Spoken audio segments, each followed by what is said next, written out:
કરવા જઈએ તો આપણો ભારત દેશ એ લોકશાહી દેશ છે અને લોકશાહીમાં જ્યારે આપણા અધિકારોનું હનન થાય, આપણા અધિકારો છીનવાય, ત્યાંને આપણું શોષણ થતું હોય ત્યારે શોષણ સામે બોલવાનો આપણને બંધારણે અધિકાર આપ્યો છે.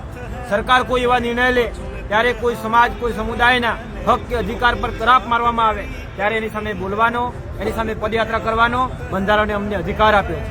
પણ આ બેરી લૂલી આંધળી સરકાર અનેકવાર રજૂઆતો કરવા છતાં અમારી રજૂઆત સાંભળી નહીં, અમારું યોગ્ય નિરાકરણ આવ્યું નહીં. તેથી આજે અમે પાલનપુરથી ગાંધીનગર સુધીની પદયાત્રા કરી હતી. પરંતુ જ્યારે પાલનપુરથી ગાંધીનગર સુધીની યાત્રા કરી ત્યારે સરકારને ખબર પડી કે આવનારા સમયમાં ગાંધીનગર ખાતે મોટા પ્રમાણમાં કે મોટી સંખ્યામાં આદિવાસી સમાજ અહીંયા આવવાનો છે. ત્યારે છાપી ખાતે આ સરકારે પોલીસ તંત્રને આગળ કરી અને અમારે આ પદયાત્રા અટકાવી છે. આ ખરેખર લોકશાહીમાં અમારું ગળું દબાવવાનો પ્રયત્ન થઈ રહ્યો હોય એવું અમને સ્પષ્ટપણે દેખાઈ રહ્યું છે.